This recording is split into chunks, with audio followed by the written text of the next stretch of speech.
Alrighty then. You know, some of the best parts of this game are these kind of moments here, where the game is creepy and spooky and has you on tenterhooks and you don't know what's going to happen. I think these kind of parts are what this game does best, but they're the kind of parts which are always best on your first playthrough, needless to say, because you don't enjoy these things when you've completed the game 20 to 30 times, but this is the thing. These kinds of games are the kinds of games that people play a couple of times. They might even not do a collectibles playthrough, and then they sell the game. But these are the kinds of games that I love, so replayability is very important. But I don't think this game's gameplay is suited for replayability like the first game is. I really love Stefano, though. I've got to say, I'm a big fan of his. He's absolutely insane.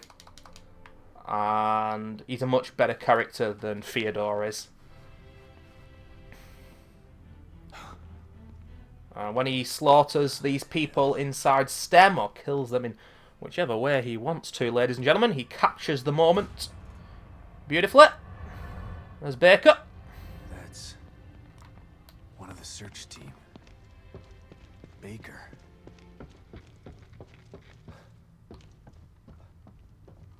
And you might be forgiven, ladies and gentlemen, for thinking Someone tried to block the way out.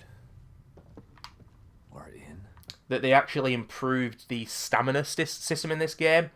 They nearly did, but they actually managed to make it worse. Sebastian's default stamina lasts for longer than it did in the first game, but for some reason, some absolute imbecile decided that it was a good idea to make your stamina drain more when you're in combat. So if you look at my stamina now as I run, imagine it going down doubly as quick when there are enemies around me or when I've been detected. I totally don't understand why they implemented that in the game. For me, it makes no sense whatsoever. Why should you start? I know it's a silly video game as it is, but why should that happen? I mean, if you haven't got max health in this game and your stamina's low and you're running away from something, use a syringe to heal yourself and your stamina actually goes up as well. That's a really neat idea, but I don't understand why your stamina should drain in the first place quicker when you're running away from an enemy. It's really, really obnoxious. And you feel it in classic mode because obviously you can't upgrade it. What was that? What was that?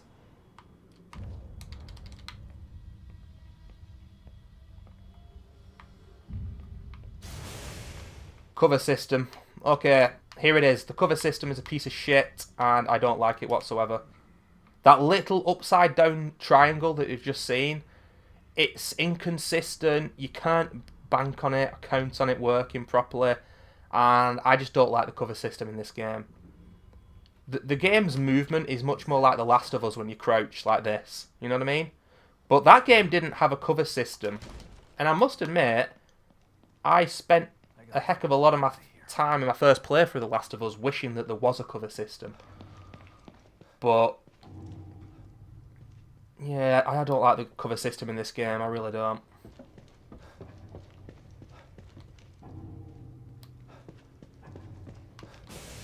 But I've got to say, the intro of this game is pretty solid. Anybody who knows me and is aware of my presence on the internet, on Twitter, on Twitch, on YouTube, will know, you know, some of the problems I had with this game. And you don't need to worry, this is going to be the second and final walkthrough of this game. I did 3 walkthroughs altogether of the first game. This is going to be my second and last on The Evil Within 2. But one more video this year will be made on The Evil Within. And it's basically going to be probably the most professional project I've ever worked on YouTube. Because it's going to be a look back and a comparison of the first game and the second game. And why I think the first game is far superior to this. So look out for that, motherfuckers.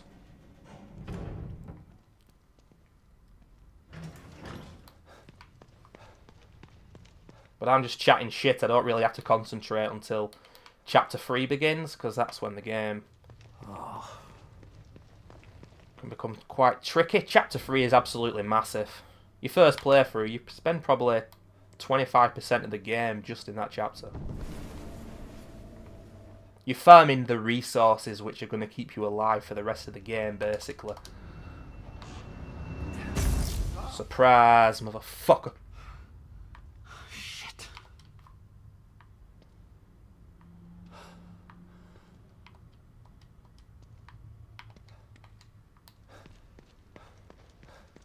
This is a really cool part as well.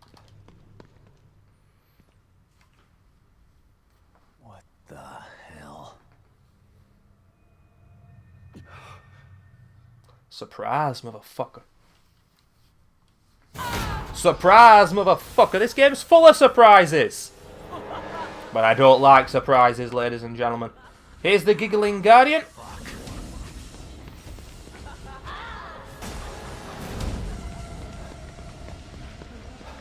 And we'll see this thing in chapter 6. Oh, we'll see it in chapter 5, actually. The actual boss fight. The boss fight which we will not be fighting at all, actually. Because we will be bypassing it, because you can do that.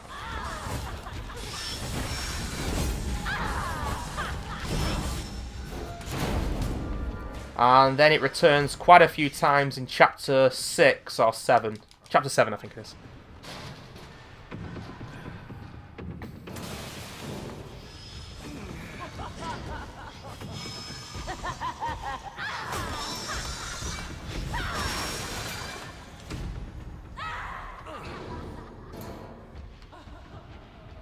God damn it. What the hell is that thing? You got to be careful here. You can actually be damaged when the Guardian hits the vent.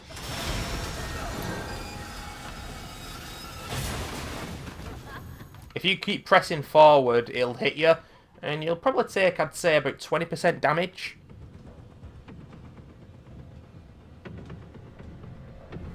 This game is not as hard as the first Evil Within. It's much more forgiving, which is something that I find very unfortunate. But I'm mainly talking about Nightmare difficulty there.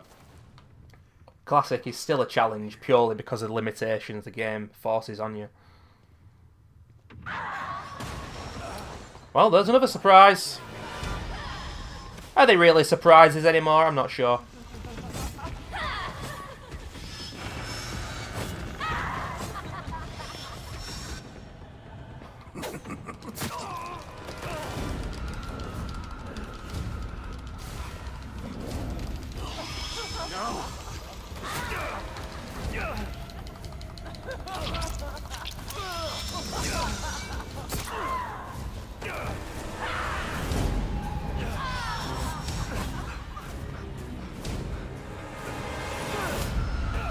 Boom, boom, boom, boom, boom, boom, boom. So, of course, this game has got a crafting system, and overall, I've got to say, What the fuck is going on here? I'm not a fan of it. I spoke to somebody at work about it, and I think they could see where I was coming from when I kind of gave them my take on it. I'm just going to let Sebastian's health come up here. I said, in the first game, there are shot bolts. There are explosive bolts. There are freeze bolts, etc., etc. And the game will just purely give you those things every so often. However, in this game, if you want to make a shot bolt, you've got to get gunpowder, which is the tool you use to create all your ammo in this game, and a fuse. You when I needed you. So you've got to collect 2 items for just one thing. Cut out the motherfucking middleman, I said, and just give me the shot bolt. You know what I mean? Why not? I don't get it. Maybe this is the right place. There's kind of an obsession with crafting though in modern gaming, Really? and I don't get it. I hope you're here. What did I get myself into? It can be kind of fun, and it is kind of fun, but I just prefer the way it is in the first game. But look at my health now. Any hit in this game where my health is will kill me on this difficulty.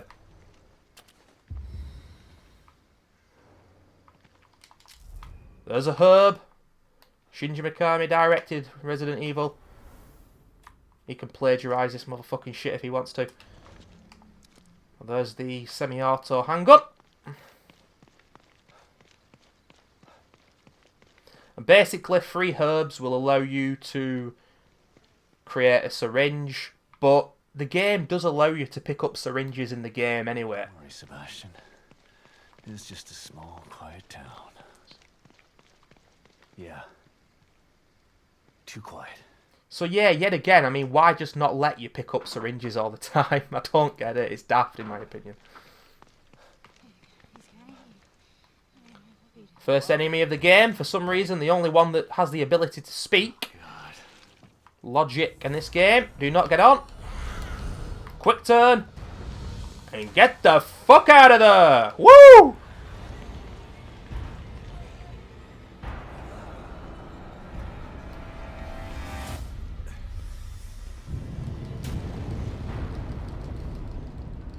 I mean, I really like that. When your stamina is drained completely, look, you do this moronic little jog. You're much, much slower, but he never stops completely like he does in the first game. It would be so much better, the stamina in this game, if, like I said before, they didn't make it so that it depletes much, much quicker when in combat.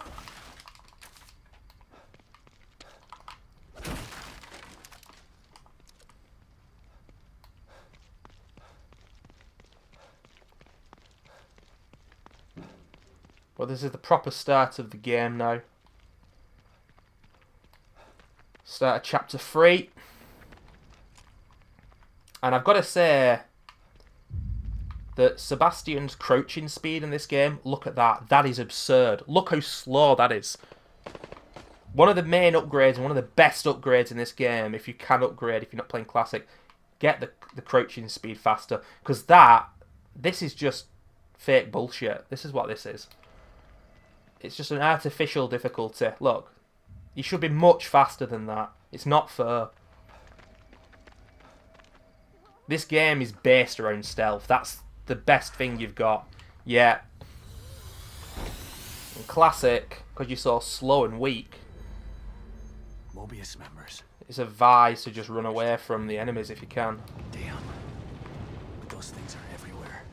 As you can see, we can conceal ourselves now in this game. Do not, under any circumstances, underestimate how important the foliage can be, because you can stay completely undetected. And then stealth kill from within the bushes, you know. We've got 2 herbs there. So now, for example, we have enough for a syringe. We've also got a bottle, and don't expect the bottles to work like they did in the first game, because they don't. Whatsoever. The enemies in this game are quite different in many ways than the ones in the first Evil Within. It might seem sometimes like the enemies in this game don't have a pathing, but they do. They're quite unpredictable.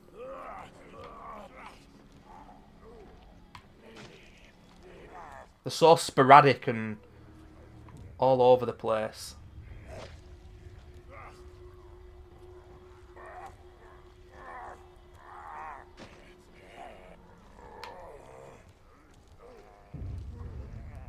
Just taking my time here before I get into chapter 3. Now I'm just going to kill this guy just in case he gives me some extra gunpowder, because why not? That's one of the things that I'm not so keen on with this game. And it's a big, big, big thing for me. Everyone who plays this game for the first time, I have witnessed them farm green gel. Like, purposely kill enemies just for the green gel. You didn't and couldn't do that in the first game. You know why? 1, because it was much more difficult. And 2, because you didn't necessarily get that green gel. But if you're not on Classic, you get green gel from all enemies killed in this game nearly. And it forces you to farm those resources and make it easier for yourself. And I don't like that.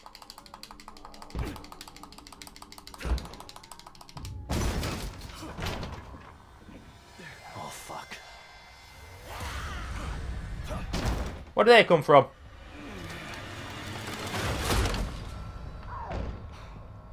All right. Hopefully that'll hold.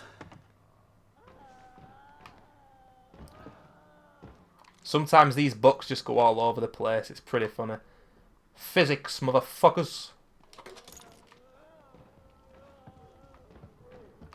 Yeah, this is essentially the end of Chapter 2, start of Chapter 3.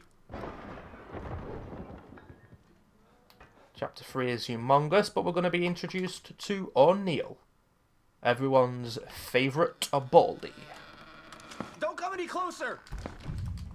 Okay, calm down. Don't shoot. Cutscenes that you can't skip. Oh yeah! Doesn't that make you want to replay a game? Cutscenes that you can't skip. I really enjoy them, me. Brilliant. Your gun. On your side. You're not Mobius. You might not be one of those things, but that doesn't mean you're on my side. You're right. I don't work for Mobius, but I was sent here by them. Have you seen what those things out there? What they can do! What they can do? Yeah, I have. Lucky for you, your partner was willing to sacrifice. Oh, thank fuck he's let me skip it. Yeah, I'm done. They can't. Who's Look. If you're this, but I made a detective. In the fallout, baby. In the fallout, baby. I really hate these Listen to this. conversations on this game that are just like something like Fallout. It sounds like a little girl. To be fair, it is Bethesda through and through. Was that? I think no way to know How do your commute. Once you'll probably it wouldn't hurt. No way. Suit yourself. Let's pair up our communicators. That way I can tell you. Yeah. That being said, this game isn't developed by Bethesda, it's published by Bethesda. So when people see bugs in this game and they go, oh, Bethesda, you know, Bethesda didn't develop the game, you fucking moron. It's got nothing to do with them. Kind of bugs in the game. But I guess in this day and age, publishers do tell developers, put this in the game, do that. And I do feel like there was quite a lot of Bethesda influence in this game. And it's a detriment to the game, without a shadow of a doubt. By the way, I'm not going to be doing any of the side missions in this game. The one that's probably the most beneficial is the one with Sykes, if you save Sykes in Chapter 3. But that's a risky fight in itself, because there's shitloads of enemies all over him. But yeah, not Chapter 3, sorry, Chapter 6. I said Chapter 3 there. But yeah, Chapter 6, Sykes, save him, and later on in the game, when you do a side mission for him, you get I think it's the double-barrel shotgun. There's also a key in Chapter 6, which will send you to a little kind of cabin, I guess you'd call it. A little shed, maybe. And there's another shotgun in there. Just if you're really worried about resources and you want as many guns as possible, just know that doing all the Anima events will get you the revolver. And in Chapter 3, there's also a laser-sighted handgun, but you've got to take a little bit of damage to get it. Just like you did in The Last of Us with that clicker. If you remember the one I'm speaking about there. But anyway, welcome to the crafting system in this game. As we can see at the bottom, we've got herbs, gunpowder, smoke powder, condenser, nails, fuses, and harpoon bolts. I am just going to make a little bit more handgun ammo. And here's the nurse waifu, Tatiana from the first game. And I've got to say that I don't really feel like Claire de Lune suits this game. Right, it's one of my favourite pieces of music of all time. I loved it before I even played the first Evil Within, but it suited the first game because of the first game's gothic architecture and feel. It doesn't suit this game. And the lockers aren't quite as useful in this game as well. But anyway, let's get out there into the big bad world. The big bad semi-open world.